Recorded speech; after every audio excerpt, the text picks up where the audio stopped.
Welcome to those who have joined us. This is Passion Coach Robin, and it's the third day of my live class for the 5 keys to ignite as a force for good in your life.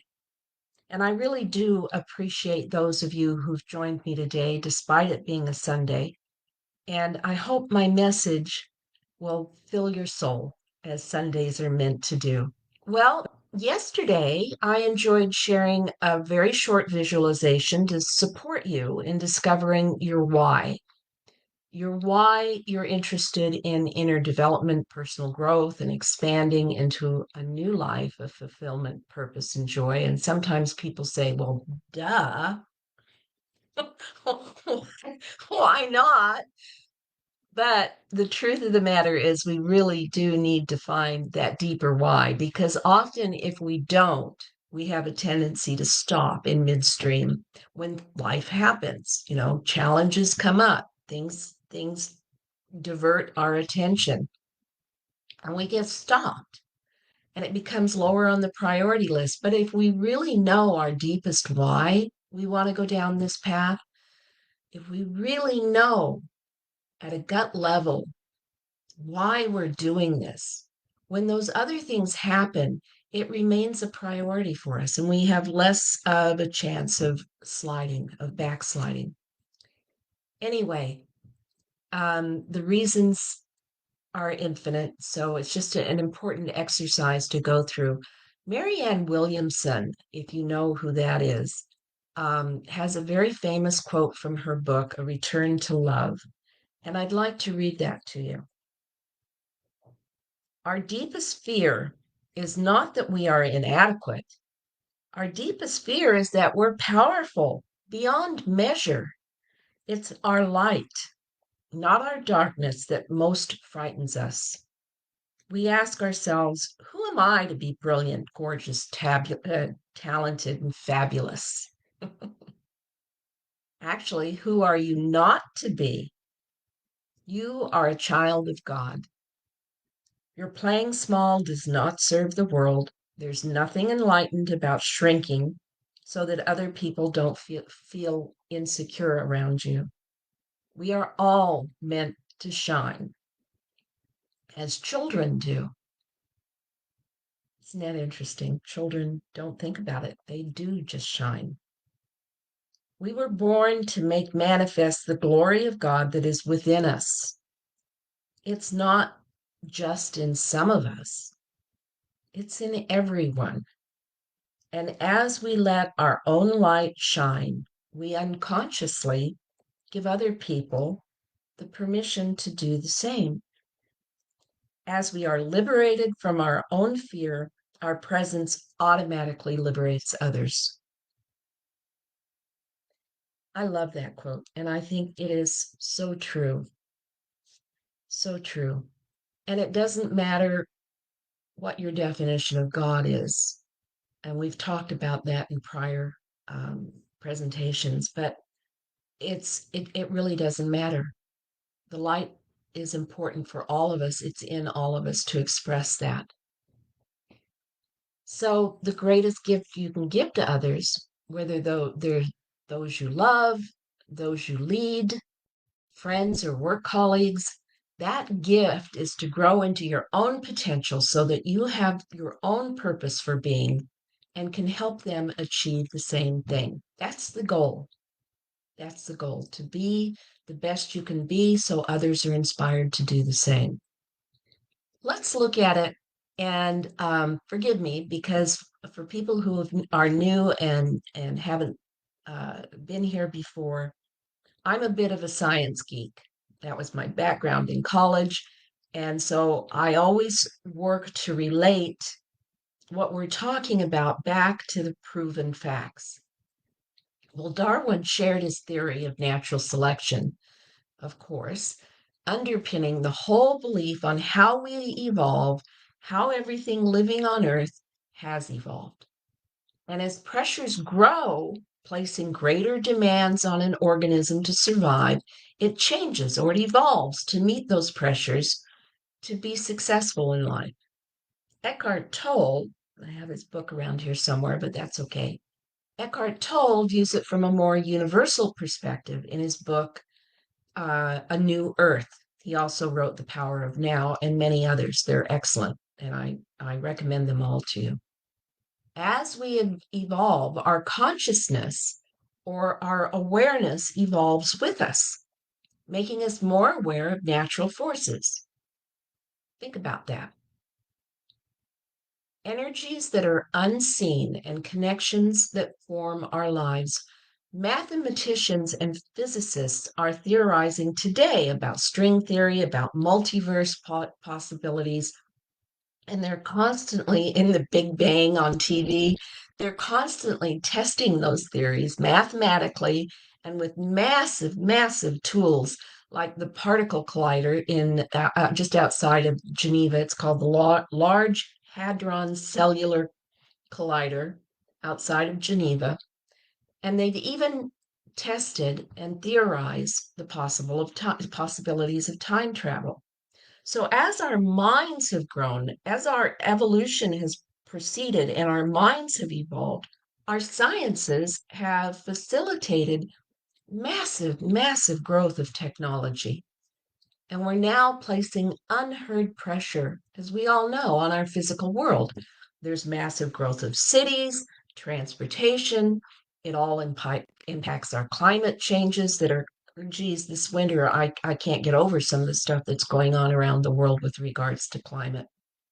Even here in California, we've experienced some historically new climate. I could talk.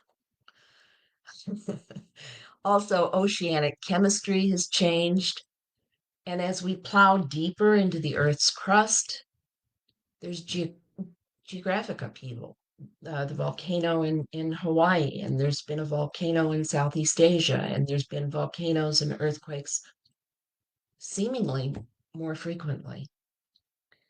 We respond to these changes in body and in psyche. That's evolution. The brain has evolved, as I mentioned, along with our understanding of how the brain works. So, do we evolve into beings who are overstimulated by continued views of violence, of suspense and action in the movies and the games and all kinds of entertainment that really don't depict real life, but they constantly feed our adrenaline systems. We become adrenaline junkies. It's not good for us. Or do we evolve into a world at war with itself, divisive, filled with fear, protecting what's ours? In an earlier presentation, I talked about contraction versus expansion. When we're protecting what is ours, we're in that sense of contraction, of pulling in, and it foreshadows ultimate destruction. Or do we finally awaken to a more supportive changes that advance in our tolerance, our awareness of ourselves, and move us through an inner dance of development that ultimately supports the blossoming of consciousness and a better world? These are not new ideas, I know that, but they're good ones to think about.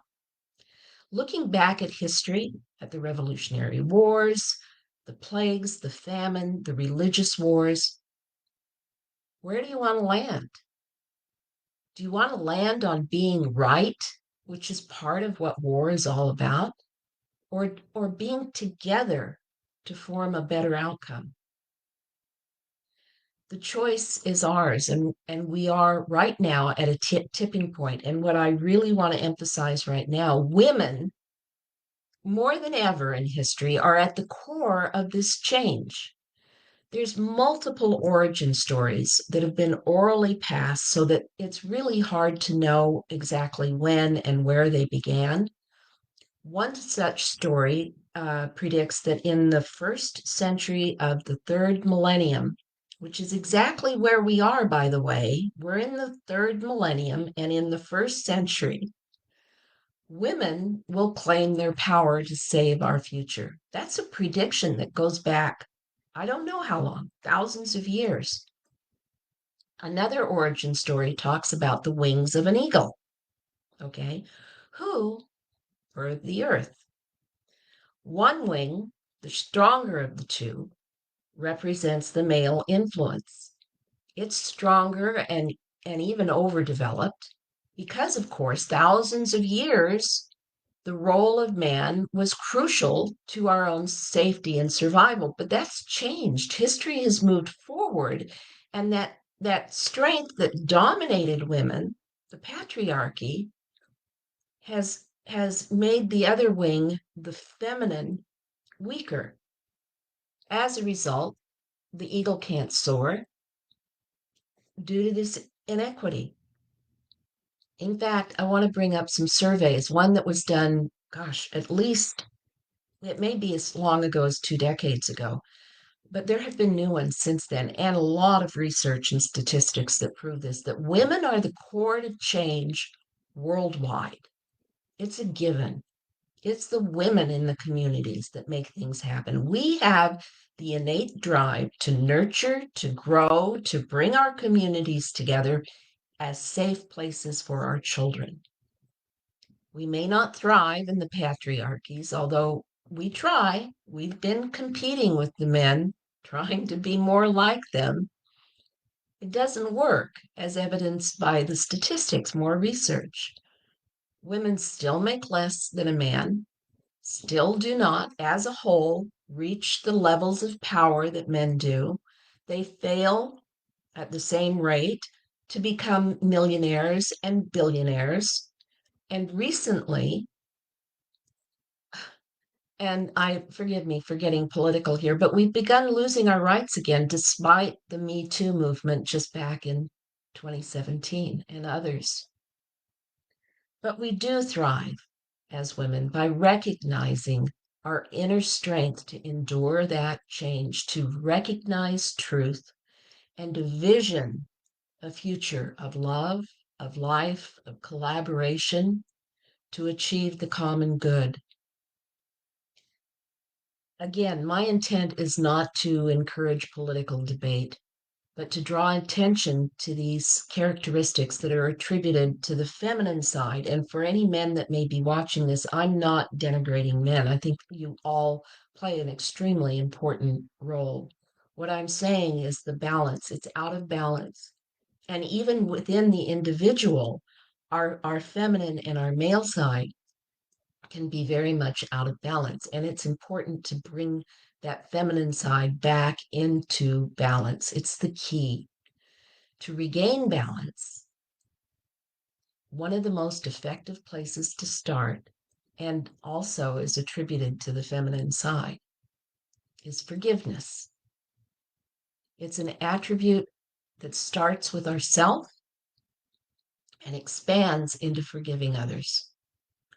And although we often start the other way around, either way, it's the key. And in fact, in this series, it's the third key, forgiveness. How do we support that process of forgiveness? Well, we start with anger. How many of you have ever experienced a rage? And if you have, I'd love to have you put a 1 in the comments. How many of you have ever experienced a rage? I know I have. In the very least, an anger or a grudge that you couldn't seem to shake over time. It just kind of grinds. And again, we're getting into that contracted grinding of in your mind. Maybe it was something as simple as the person who cut you off in traffic and caused you to swerve and scared you that it was going to be worse than that. Maybe it's a friend or a loved one who completely wrecked your plans for that day or even changed your life. Yes, there are some comments about one. I don't think there's a human alive who hasn't experienced this level of anger. Or maybe it's been at a friend or a loved one or your parents who misunderstood and abandoned you. We've all got our stories of pain and anger. The question is, how do we get beyond it? How do we process it? Well, Hal Elrod in this book, The Miracle Morning, that I've discussed before, suggests, I find this humorous, start with a timer.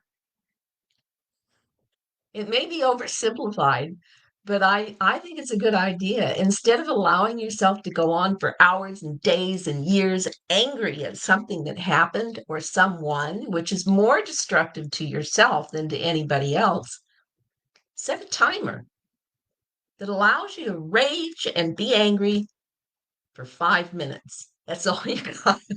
You got 5 minutes to get over it. Then, when the buzzer sounds, you take a breath and consciously relax. Now, he talks about getting over it. I talk about now, some things are just they need processing. You can't, if you push them down, it just adds to what we talked about yesterday with regards to scraping the edges of the barrel. It just adds to the subconscious gunk. We don't need any more subconscious gunk. So, so instead, what I subscribe to is at the end of 5 minutes, take a deep breath, pull yourself back into the present. That's an extremely part of it, extremely important part of it. Pull yourself back into the present moment and just allow yourself to process. Relax. And if in fact, it's better not to process at the moment. It really is. Give yourself 5 minutes, take a deep breath, come back to the present moment and what's going on around you, and just be satisfied with the fact that later we're going to process this stuff. And we are. Because later in your whether you're in your time for visualizing or taking a break and journaling. There's a whole process that we went through in our first time together live about getting up in the morning and each of those steps that you go through to set up for a good day. Well, during those steps, you can set this as one of these goals. We want to ultimately pull out a journal and we want to be ready to journal about this. So um, you want to ask yourself these questions and perhaps, like I said, write the questions down in the journal and make notes. Decide, first of all, that you want to be liberated from resentment. I don't know anybody who wants to live their life in resentment, at least anybody that's aware. Then we want to make a decision that you're choosing freedom from the negative emotion. Okay, what the other person does is beside the point, it's you that counts. And then we want to claim the good from the interaction or the relationship. Well, what does that mean? What are some of the good things that came from this relationship, that came from this person? If you know them, if you don't know them, if it's the guy that cut you off in traffic, you may not be able to say that. But what you can do is you can focus on the good. You can know that you don't know the whole story. Maybe the person in the other car was having a TIA, a mini stroke. Maybe they were on the way to the hospital or somebody that they loved, there's anything. We don't know. We simply don't know. We don't know the whole story. The only thing that we know is what's within ourselves. So wish them well. This is another part of the step. Once you've written about your feelings, written about what happened, processing it, trying to put yourself in the other person's shoes and imagine what their story might be and how that impacts you, then you want to wish them well. And that's the most important thing. And this is a process that we should do on a daily basis, by the way. Send them compassion and positive thoughts. Remember that what you wish for others, you wish for yourself. What you wish for others, you're wishing for yourself. Everybody has a backstory that's fueled with fears and insecurities and their failures. And we react to protect ourselves, again, contracting from these perceived dangers. The combination of your reaction and theirs can be lethal. and lethal is a big word, but if it's pushed down and it's carried around, it can grind on your health as much as anything else. So responsibility, and again, this is probably heard a lot of times, but I don't think there's too many times to hear it. Response ability is remembering to respond with advanced thought and care. When we respond instead of reacting, we avoid the engagement, and we avoid that continued flare of anger, and we avoid the engagement. So if you are aware at the time this is going on in the moment, which is Eckhart Tolle's power of now, if you're aware and in the moment, there's no there's no resistance. You can observe and you can avoid that engagement. The Buddha has a really beautiful saying. I like it, it makes me smile. Holding on to anger is like grasping a hot coal with the intent of throwing it at somebody. Have you ever wanted to throw something at someone? The thing is, if you're grabbing the one with the hot coal, you're the one who gets burned. And that's what he says. With the intent of throwing it at someone else, you're the one who ultimately gets burned. The Dalai Lama speaks of sacred friends. And he defines these sacred friends are those people that are the most difficult to forgive. And the truth is, those sacred friends, those people who drive us crazy or have left scars in our lives, they're the ones who are bringing us the greatest insights and potential for growth. So I suggest adding forgiveness to your daily routine by asking within yourself, and this is a practice that you can do every morning when you wake up. What would you have me forgive today? And then after that, you may want to go into your visualization, because sometimes the answer, if you don't know who to forgive today, we're talking about your past because there's so many. Maybe you don't know which one to pick. In your visualization, it will become clear for you. So make a practice of daily forgiving at least one person, excuse me, or one event, something that happened. And whatever you do, don't go into the day and accumulate a bunch more. But not only that, if you forgive one a day, it eventually reduces and gets minimal. Okay, the practice can be done either upon awakening or in silence. Now, once you've gone through this practice of identifying the person you forgive through the day, and you work on that process that I just outlined to you, at the end, you want to say out loud, may you be happy. May you live and walk in peace with all good coming to you. May you know love. And then do two more times.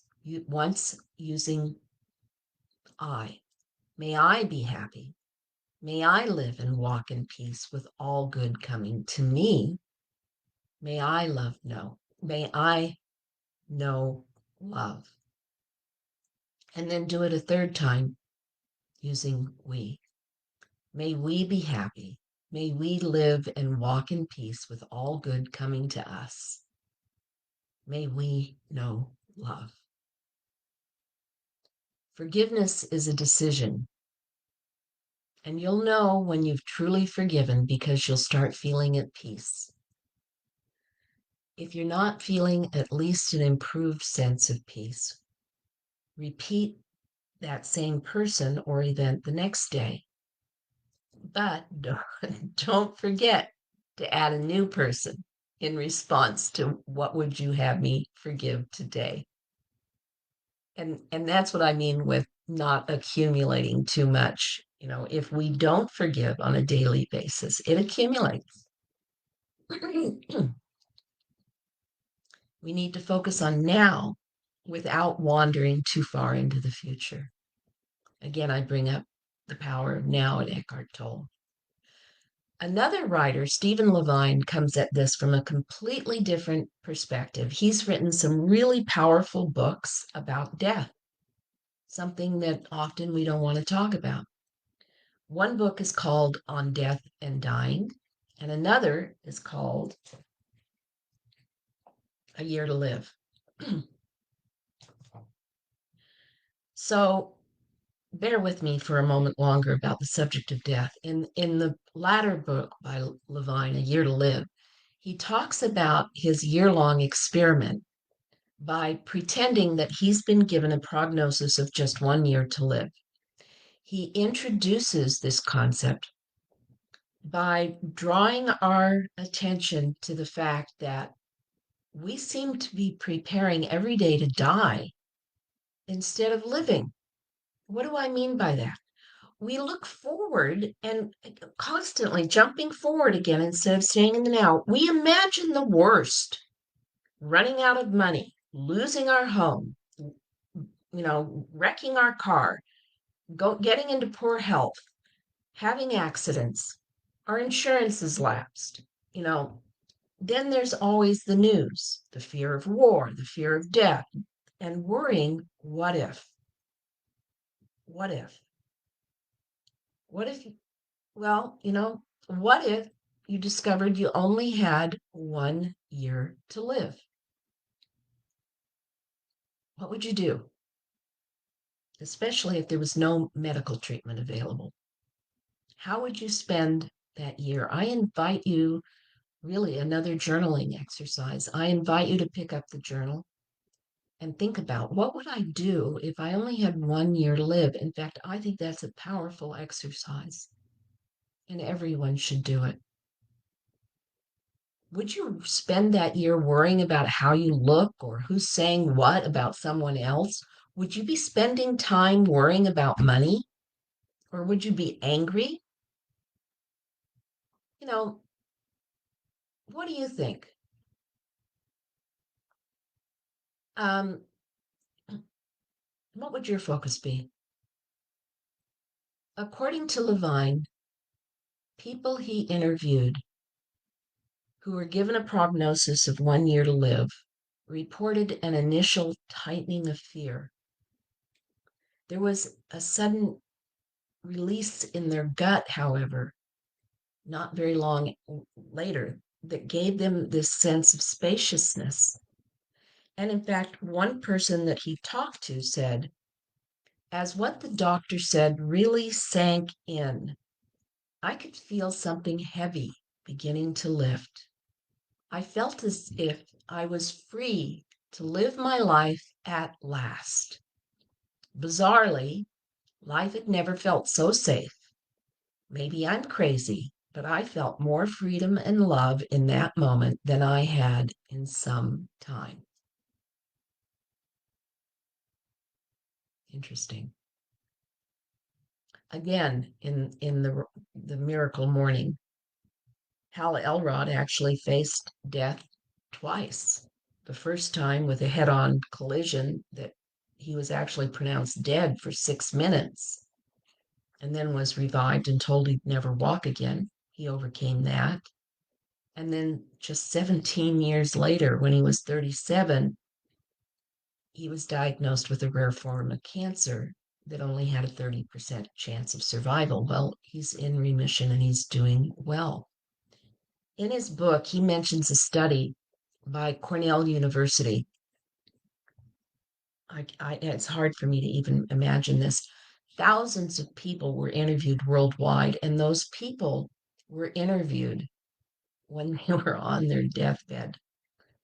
I wouldn't want to be a part of that, but they did the survey, they did the research, and what they said is that 76% of the people interviewed said on their deathbed that the greatest regrets they had were not fulfilling their ideal self. not fulfilling their ideal self. Think about that. The prognosis of a year gives you the freedom to live. And on a deathbed, without warning, you regret not becoming your full self. Why do we wait? Why do we wait to consider living and to look at our deepest priorities until we're facing death? Again, as far as priorities are concerned, this goes back to our last event where we talked about our why. Loss is a powerful motivator if mindfully viewed. We have the loss of a loved one, God forbid, a pet, a friend. Another form of loss is children that have grown into adults and have moved on in their lives, leaving their parents behind. Maybe you've lost a job or a position, or you feel unsupported and invisible at work. It's all a form of loss. And as we age, we lose our youth. So, how do you process loss? How do you survive loss? There's a lovely book, again, a very quick read, and it actually goes back decades. I don't even know how old this particular edition is, but I know I got my first copy uh, back when I was working in Silicon Valley, which was a long time ago, 30 years. Um, so the process that he outlines in this is to first internalize. And what internalize doesn't mean push it down. It means that we need to think about it, just like I was talking about earlier in processing anger. Pushing it down is not a good thing to do. You need to internalize the thought and process it. And there's 5 identifiable steps to that processing that I won't go into here. But ultimately, it's how do you survive?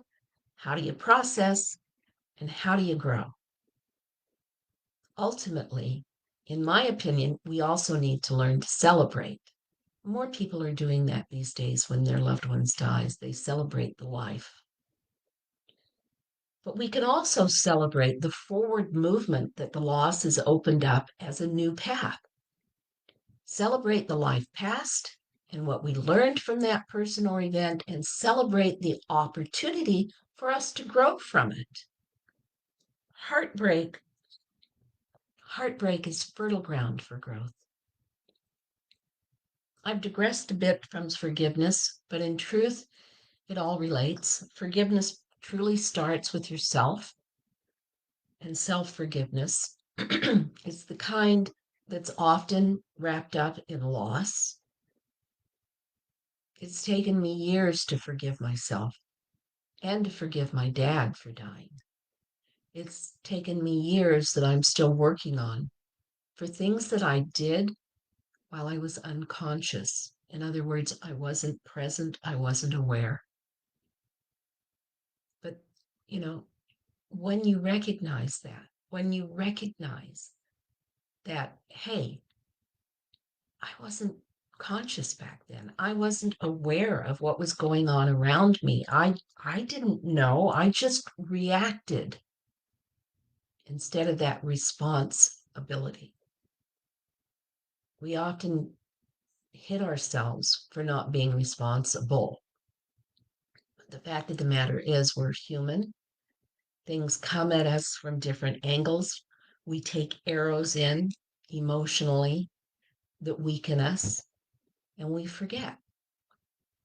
We forget to be present so that we can divert the arrows, so that we can be objective, so that we can view the whole story, avoid the anger, and if it occurs, to process it more quickly and to forgive ourselves in those times when we simply weren't present. We were not aware of what was going on. We were not living in the moment. Blame and shame are power drains. I love that sentence. What's really important in life? Do you want to be a person who regrets not being the person who lived to your greatest potential? Or do you want to be a person who has lived each day to see the beauty, to share it by being a person who's processed anger and has daily forgiven both yourself and others? None of us are perfect, as I just said. We know that. But we do have the power to reframe our anger and guilt with compassion so that we can grow. When we release and accept each moment of each day, as things happen, resistance is moved from what comes next. For some reason, this is bringing tears for me. It's that it's being present in each moment of each day as things happen. That resistance seems to lift. And that's part of what I work on with people that I love and who have come to me for help. Each moment can be faced anew and seen more objectively, and life begins to flow because we're living in the present. There's no room for anger, there's no room for grudges when we're fully present. I think I've gone on long enough. This is food for thought for this evening. I'd like you to also think about how easy this process is when you're doing it by yourself. Not. It's not. You often need an objective viewpoint and the tools to work with when you've hit a particularly different point, a wall. Okay. And my God, especially with self-forgiveness. Again, I'm sorry. I think that self-forgiveness is where it all starts. And unfortunately, it's the hardest. And unfortunately, we need help getting through it. We need somebody to reflect, to set up a safe container for us so that we can reflect, so that we can process and feel safe doing it, and that we are given tools that we may not be aware of and use them to accomplish that. It's taken me a lifetime and I'm still working at it, and it's daily work. I've made serious progress, but there's more to come. There always is. There always will be until we die. Do you want to start living your life now so you can be proud of what you leave behind for those you love? Not the material things. Like an estate is great, and I don't minimize that. I think it's wonderful.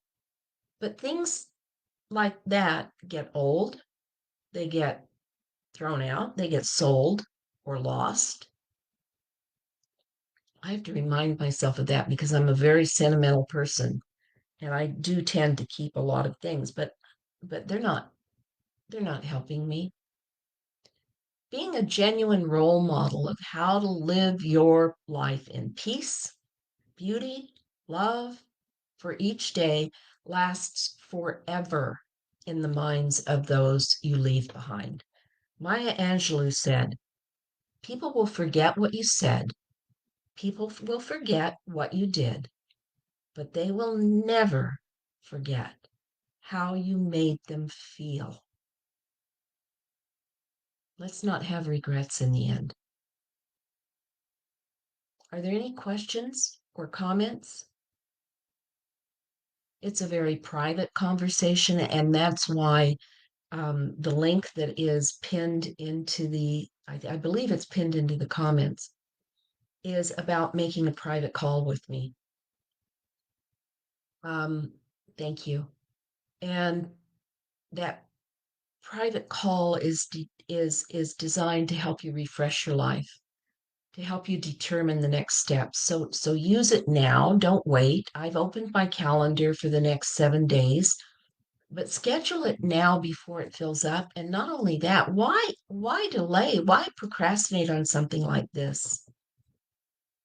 You know, as I said in the very beginning of this program, why? Why would we procrastinate on doing something that is so important to us and to those that love us and to those that we love?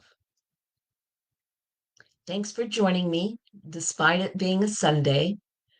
DM me or click on that link up at the top. Give me your email address to receive my reading list on forgiveness and more. And barring any comments or questions, I'm going to say we'll see you tomorrow, same time, same place. And we'll enjoy a little lighter perspective tomorrow that has to do with the alchemy of visualization and inner authenticity. So invite your friends, join Blue Sky Lifestyle on Facebook, the Lifestyle Tribe on Facebook. And there you can access these past presentations and videos and other posts. I'll be in there daily checking on everybody. So don't forget to reach for your blue sky and achieve the lifestyle of your dreams. This is Passion Coach Robin, and I'll see you tomorrow. Thanks for joining me.